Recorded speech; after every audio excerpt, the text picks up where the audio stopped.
continuando nosso tratamento sobre questões práticas na vida cristã. Já falamos sobre o coração humano, falamos sobre o orgulho, a humildade, e nesta ocasião vamos prosseguir falando sobre inclemência e perdão. Inclemência no sentido de amargura, pode ser assim se você preferir. A indisposição em perdoar. Então, perdão é o assunto desta ocasião. E começa aqui com a frase de John Piper, qual afirma que se nós dissermos que fomos perdoados por Jesus, mas não houver em nosso coração alguma brandura para perdoar os outros, não receberemos o perdão de Deus. A gente observa na oração dominical, né? Onde é dito que Pai, perdoa as nossas dívidas assim como nós perdoamos ou temos perdoado aos nossos devedores. Em Mateus 6, 14 e 15 a gente tiver essa ideia, Marcos 11, 25, se quiser conferir. Então, por outro lado, aquele que tem dificuldade em pedir perdão é porque, caminhando aí com a linguagem de orgulho, humildade, pode ser que haja aí dentro do coração dele uma boa quantia de orgulho. Então, pedir perdão requer uma grande dose de humildade, também, que foi o que a gente já falou. Então, se você quer saber um pouco mais disso, eu te sugiro pegar aí em cima aí das imagenzinhas aí, eu vou colocar aí a anotação para te direcionar para o vídeo que fala sobre o coração e o outro vídeo também que fala sobre orgulho e humildade. Então, nós podemos perceber que o orgulho ele está relacionado ao perdão. E segundo John MacArthur, o perdão é a maior necessidade humana. Nós, como seres humanos, precisamos, da perspectiva dele aqui, do perdão de Deus. A humanidade ofendeu a Deus com seu pecado em Adão e o ofende diariamente, dia após dia, sendo bem redundante com seus pecados. Então, nós precisamos de perdão dia após dia. E esse perdão só é oferecido com uma condição, e essa condição é Jesus Cristo. Por isso que é complicado a gente ficar falando de o amor de Deus, ele é incondicional. Não. O amor de Deus, ele é totalmente condicional. Tão condicional que para que houvesse reconciliação entre a humanidade, entre homens, pessoas e ele, foi preciso que viesse o seu único filho sem pecado para que ele morresse e assim houvesse, com base nessa condição, restauração.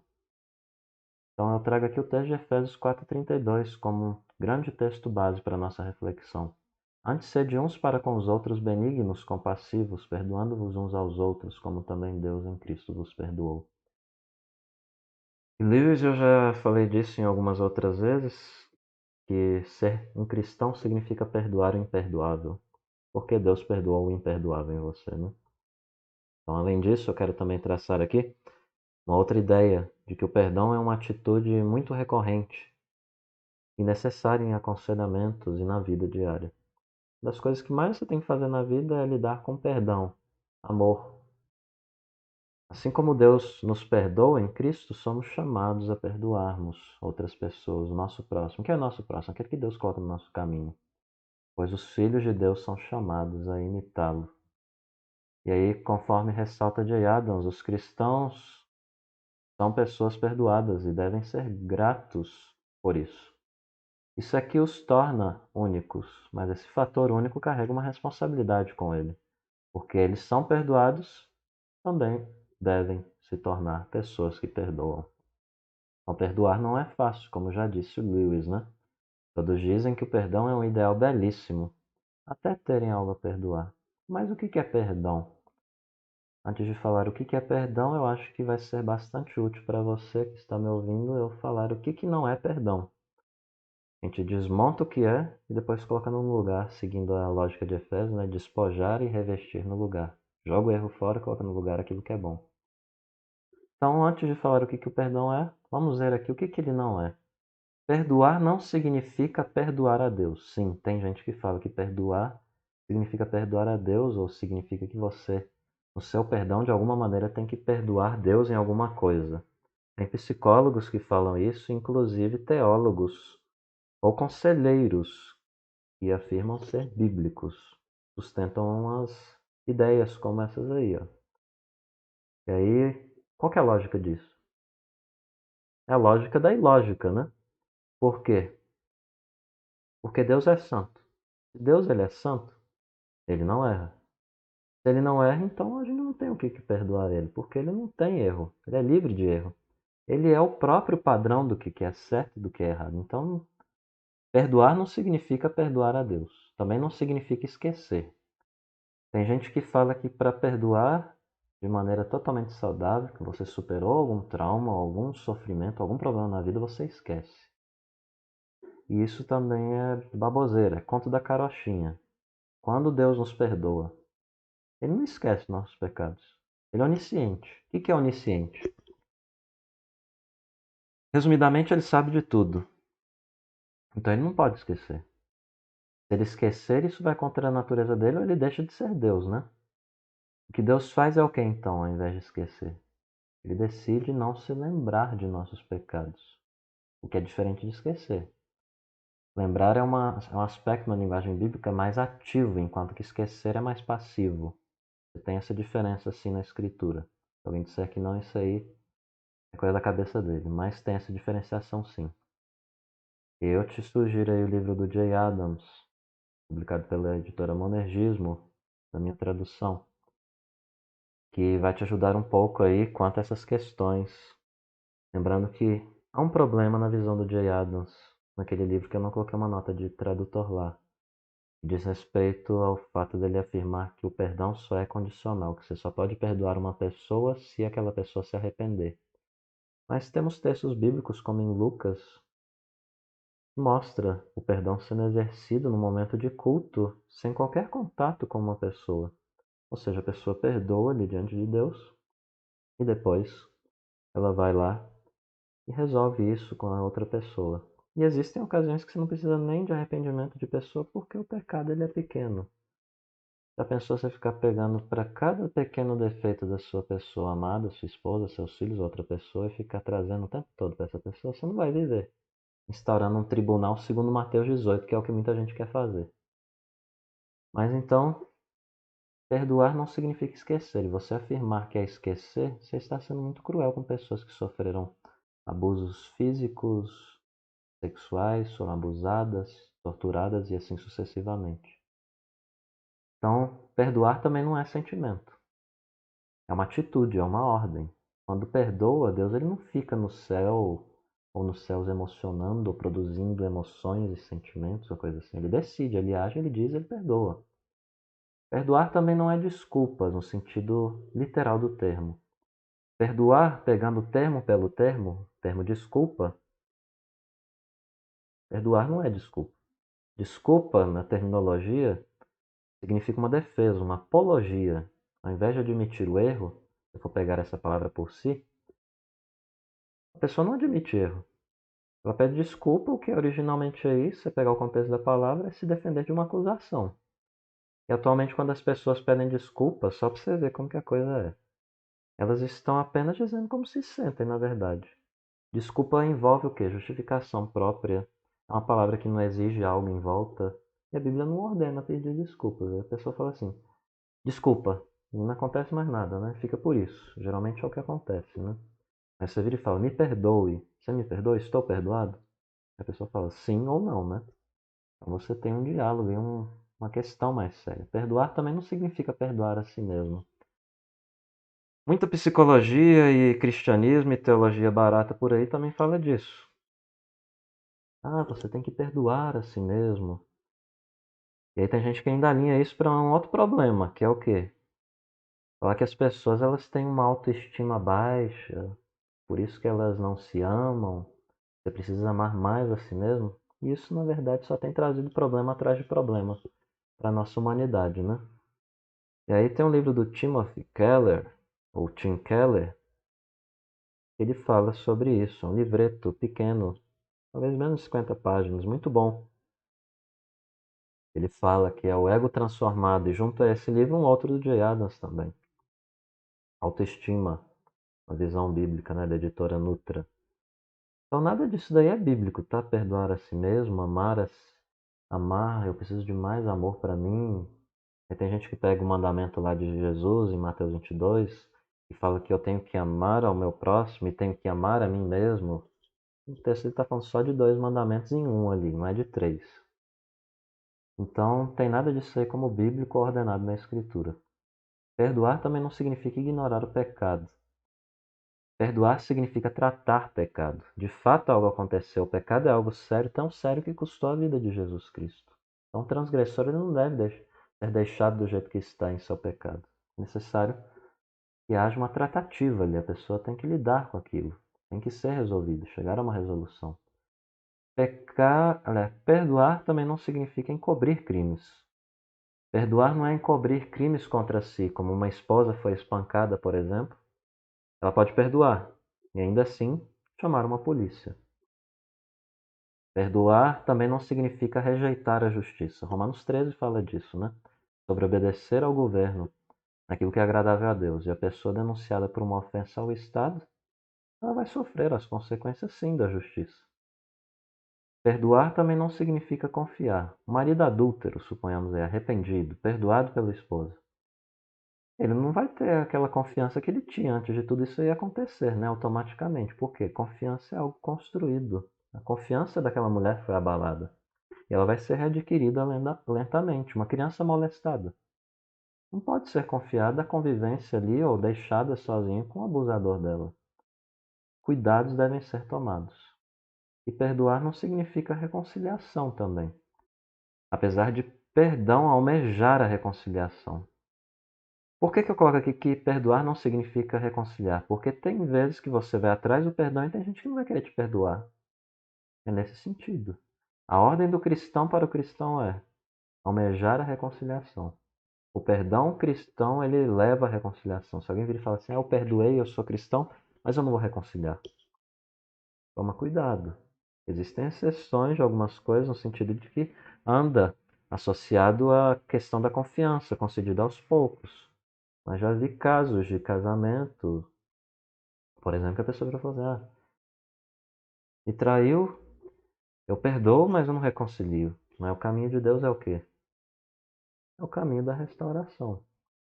E a pessoa que busca o divórcio nessa circunstância, é muito provável, segundo a lente bíblica, que ela está num lugar de réu, juiz, vítima e tudo mais. É o tribunal inteiro se coloca na posição de Deus e não olha para aquilo que Deus fez por ela e está fazendo diariamente. Ela trai Deus diariamente, né?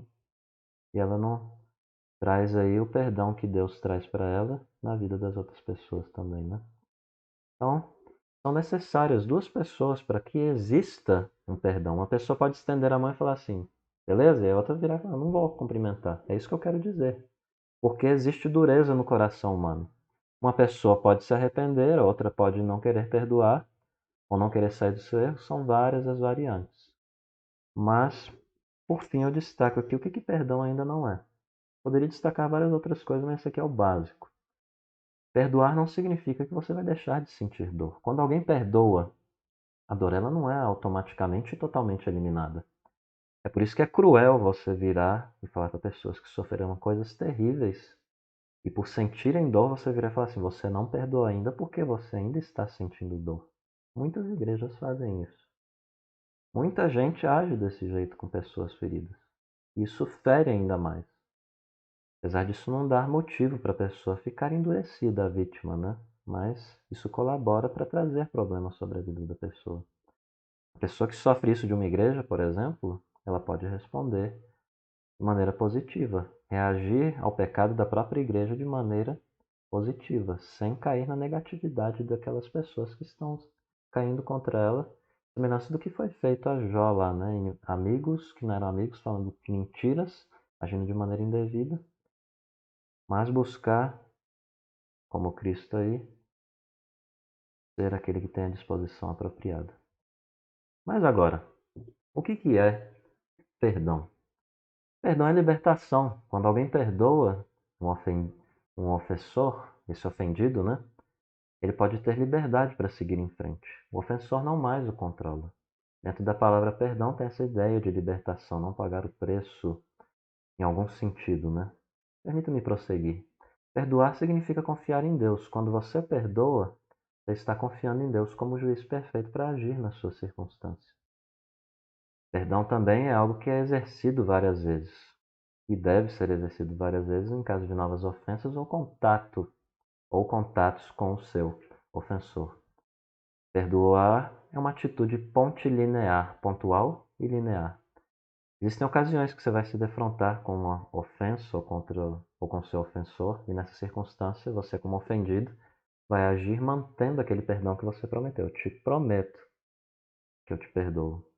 Prometo que está perdoado. E quando você entra em contato, você pode vir a lembrar daquela circunstância, você vai manter. E não vai agir de maneira negativa com aquela pessoa jogando na cara dela, ofensa dela ou coisa do tipo. Perdoar é cancelar a dívida. É uma libertação de uma dívida devida a alguém, né?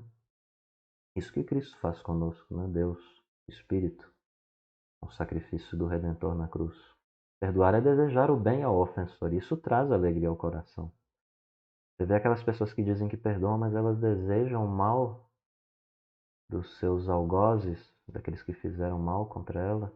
Isso só traz mais tristeza e revela um coração amargurado. Um perdão consumado, ele te leva a orar e desejar o bem daqueles que te ofenderam.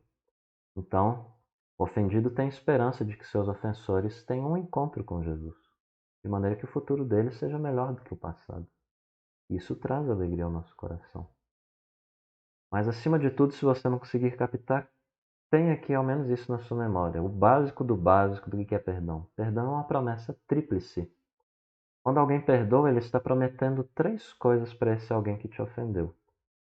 Eu não vou levar a tua ofensa, né, contra você, porque se eu levar contra você, eu estou esfregando na sua cara. Não vou também levar a tua ofensa para um terceiro, porque isso é fofoca.